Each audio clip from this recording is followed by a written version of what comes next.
All right, let's dive in.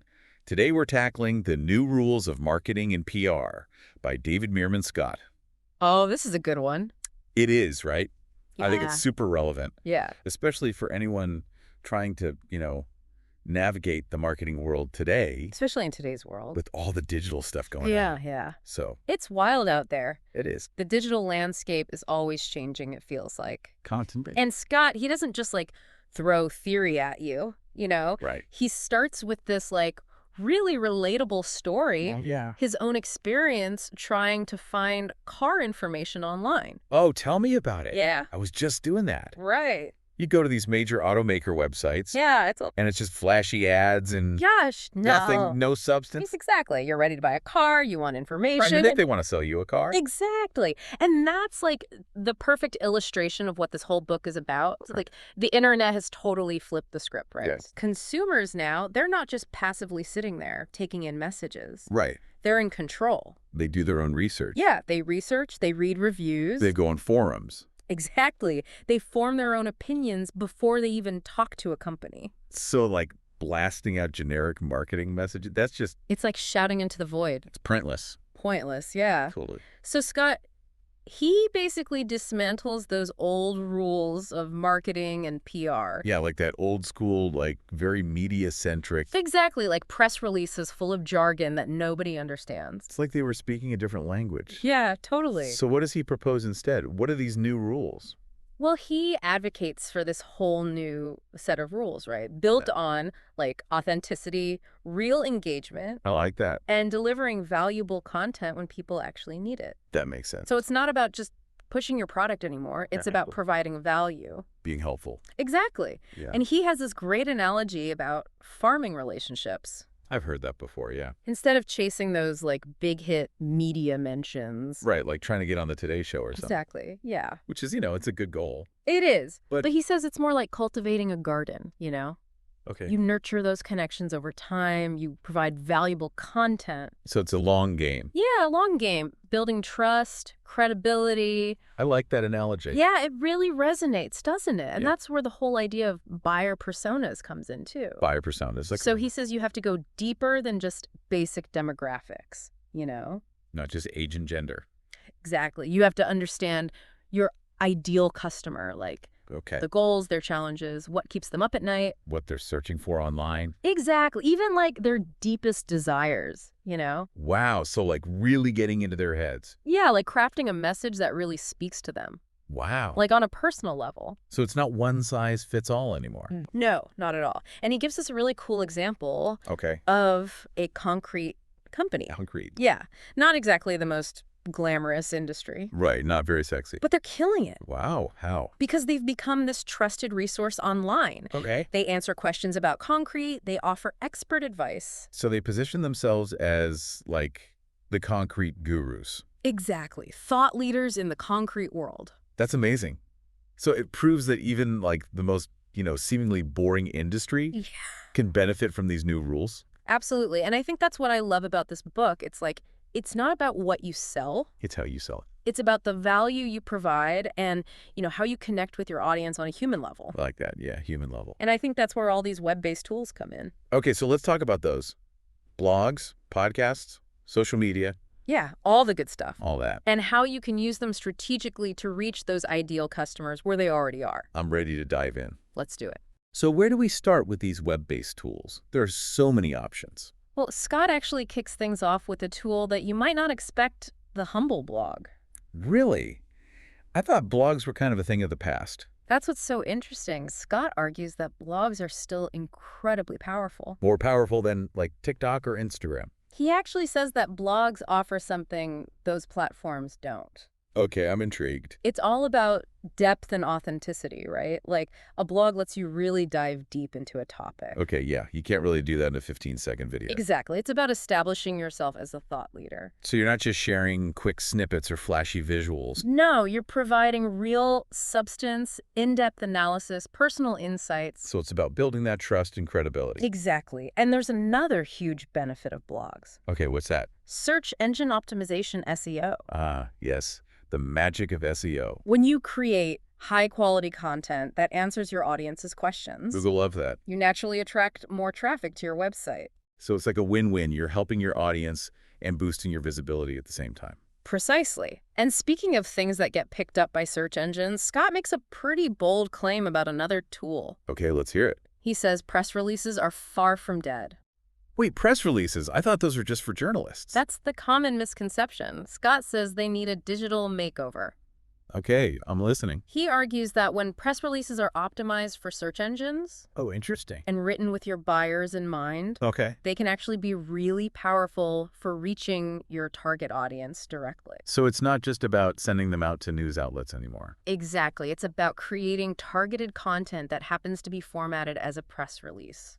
Okay, so instead of just announcing something generic, You're using it to answer specific questions, address pain points, use keywords that your ideal customer is searching for. I see. So it's still about providing value, just in a different format. Exactly.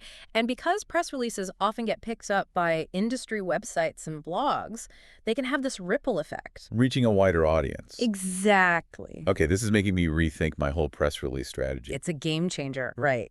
Now, I have to ask about a tool that's near and dear to our hearts, podcasts. Yes. Podcasts are amazing. Scott seems to agree. He highlights how powerful they are for establishing thought leadership Okay, I can see that. and connecting directly with your audience. It's like having a conversation, right? Exactly.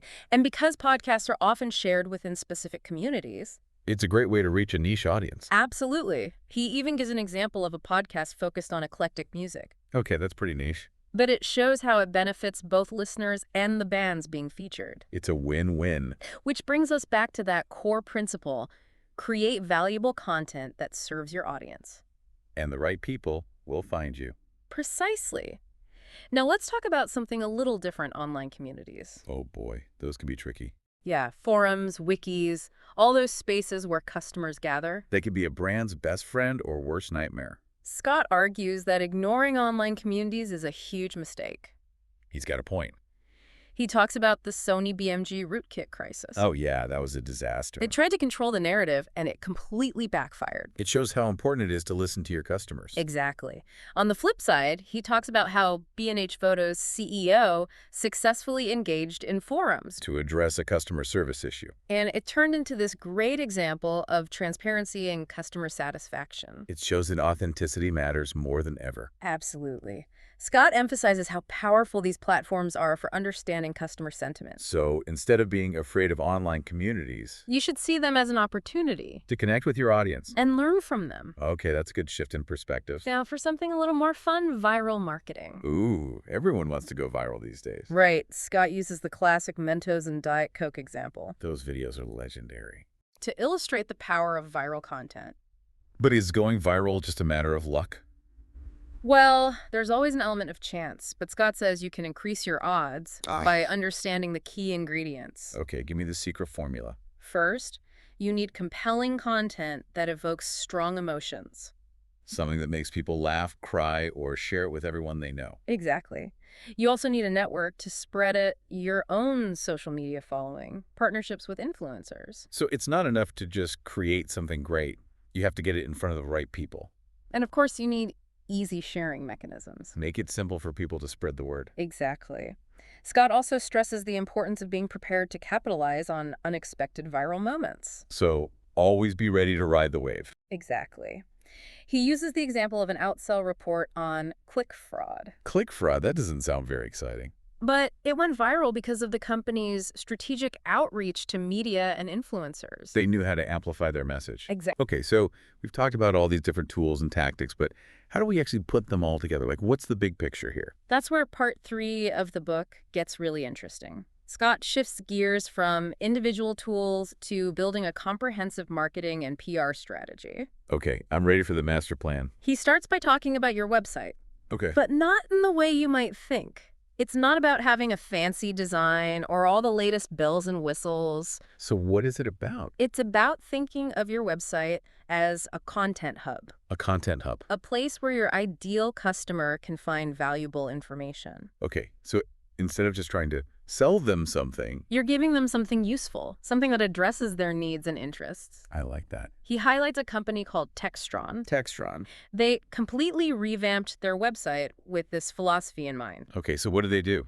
They consolidated information, they showcased customer stories. Really focused on the content. Exactly. Content that their audience would actually want to read. So they shifted their focus from, like, talking at their audience to talking with them. Exactly. It's more of a conversation. And that conversational approach is key. Okay. In chapter 10, he has this great line. He says, "Stop obsessing over products and start prioritizing your buyer's needs." It's like that's the theme of the whole book, right? Yeah, it really is. It's not about what you're selling. It's about the value you provide. Putting yourself in your customer's shoes. Exactly. Mm-hmm. Understanding their pain points. What keeps them up at night? He urges companies to define clear organizational goals Okay.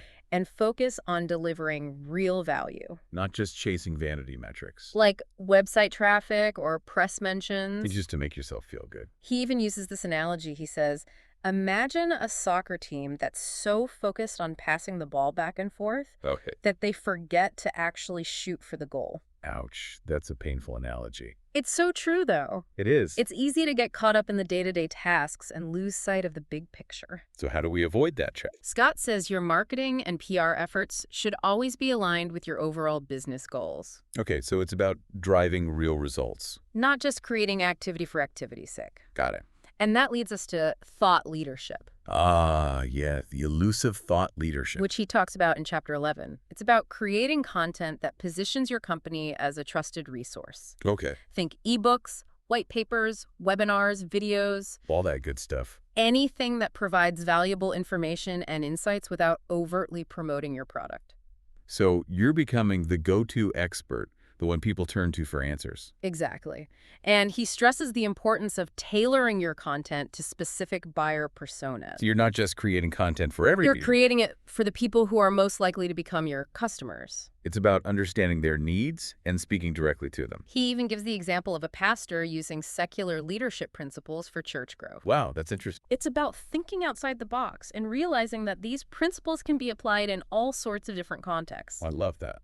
Now let's jump ahead to chapter 12, where Scott talks about writing, Okay. something we all do, whether it's a blog post, an email, a social media caption. It's everywhere. And he has this great quote. He says, "Write for your buyers, not for yourself." So simple, but so true. It's about using clear, concise language, Avoiding jargon. getting rid of those meaningless buzzwords. Speaking directly to your audience. He even shares this hilarious example of trying to decipher a company overview Oh, no. that's so full of corporate jargon, it's practically unreadable. I think we've all been there. It's a great reminder that clarity is key. Absolutely. And then in the remaining chapters, Scott kind of circles back to all the tools and tactics we talked about earlier. Okay. Press releases, online media rooms, building relationships with reporters and bloggers. It's all connected. He even talks about social media again, emphasizing the importance of authenticity, Being yourself. engaging in real conversations. And then he throws in this really interesting chapter about virtual worlds, like the metaverse. Exactly. He talks about Second Life and suggests that these virtual worlds could be the next frontier for marketing and PR. That's fascinating. It's like taking those online communities we talked about and adding a whole new layer of interactivity. I can see the potential there. And finally, in the last couple of chapters, Scott really ties everything together. Okay. He talks about how following these new rules naturally leads to better search engine optimization. So it's all about creating content that people actually want to read and that Google can easily understand. Exactly. And he encourages readers to apply these principles, experiment, and adapt to the ever-changing digital landscape. Because the internet never stands still. So it's not just about following a rigid set of rules. It's about having the right mindset. being willing to learn and evolve. I love that. And I think that's what makes this book so valuable. It's not just a how-to guide, it's a philosophy. It's a way of thinking about marketing in the digital age. And in a world where attention is so valuable, We're all fighting for attention these new rules give you a framework for cutting through the noise. and connecting with your audience in a meaningful way. Exactly. So as you go out there and put these ideas into practice, Remember to be authentic, be helpful, and be engaging the internet has given us all these amazing tools. to connect with people all over the world So use them wisely. and use them for good. Thanks for joining us on this deep dive. It's been a great conversation. We'll see you next time for another exploration of ideas that matter. Until then, keep learning, keep experimenting, and keep pushing the boundaries of what's possible online.